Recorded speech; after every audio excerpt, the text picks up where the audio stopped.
கோவை போத்தனூர் கணேசபுரம் பகுதியில் நடைபெற்ற முத்துக்குமரன் வள்ளிக்கும்மி நிகழ்ச்சியில் ஒரே மாதிரியான உடையணிந்த பெண்கள் உற்சாகமாக நடனமாடினர். கோவை போத்தனூர் அடுத்த கணேசபுரம் பகுதியில் கொங்கு பண்பாட்டு கலாச்சார அறக்கட்டளை சார்பில் முத்துக்குமரன் வள்ளிக்கும்மி அரங்கேற்ற விழா நடைபெற்றது. இந்த விழாவில் சுமார் 100க்கும் மேற்பட்ட பெண்கள் ஒரே மாதிரியான உடையணிந்து முத்துக்குமரன் வள்ளிக்கும்மி நடனம் ஆடினர். இதற்காக 2 மாதங்கள் கணேசபுரம் சுற்றுவட்டார பகுதியைச் சேர்ந்த பெண்களுக்கு வள்ளிக்கும்மி நடன பயிற்சி வழங்கப்பட்டது. அதன் அரங்கேற்ற விழாவில் அப்பெண்கள் உற்சாகமாக நடனமாடினர்.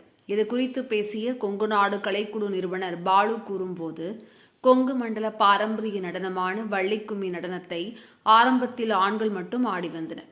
தற்போது பெண்களுக்கு முக்கியத்துவம் கொடுக்கப்பட்டு வள்ளிக்கும்மி நடனத்தில் அதிகளவு பெண்கள் ஆர்வத்துடன் கலந்து கொள்கின்றனர். கடந்த பிப்ரவரி மாதம் எங்கள் குழு சார்பில் ஒரே நேரத்தில் 16,000 பேர் வள்ளிக்கும்மி நடனமாடி கின்னஸ் சாதனை புத்தகத்திலும் இடம் பிடித்துள்ளது. மேலும் தமிழகத்தின் பல்வேறு மாவட்டங்களில் கொங்கு பண்பாட்டு கலாச்சார அறக்கட்டளை சார்பில் வள்ளிக்கும்மி அரங்கேறி வருகிறது. கொங்கு பகுதியில் பாரம்பரிய வள்ளிக்கும்மி நடனம் தற்போது மீட்டெடுக்கப்பட்டு பொதுமக்கள் மத்தியில் மிகுந்த வரவேற்பை பெற்றுள்ளது. இந்த நடனம் மன ரீதியாகவும் உடல் ரீதியாகவும் பெண்களுக்கு மிகுந்த உற்சாகத்தை அளிக்கிறது என தெரிவித்தார்.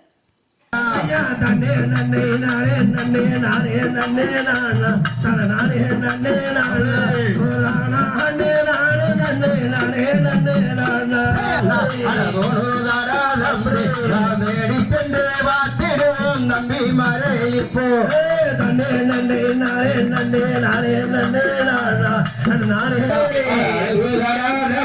நாம் பார்த்து சென்று எடுத்து வந்து வாத்திடுவோம் நம்பி தன்னே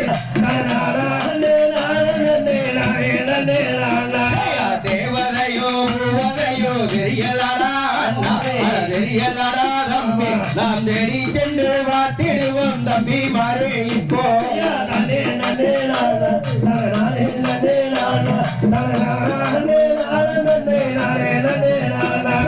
அரவணத்தில் பெண் குழந்தை அழுகிறார் நேரத்திலே நேரமுள்ள பெரிய அண்ணாடியே பெரிய அண்ணாடியே துணி எடுத்து வந்து வாத்திடுவார்.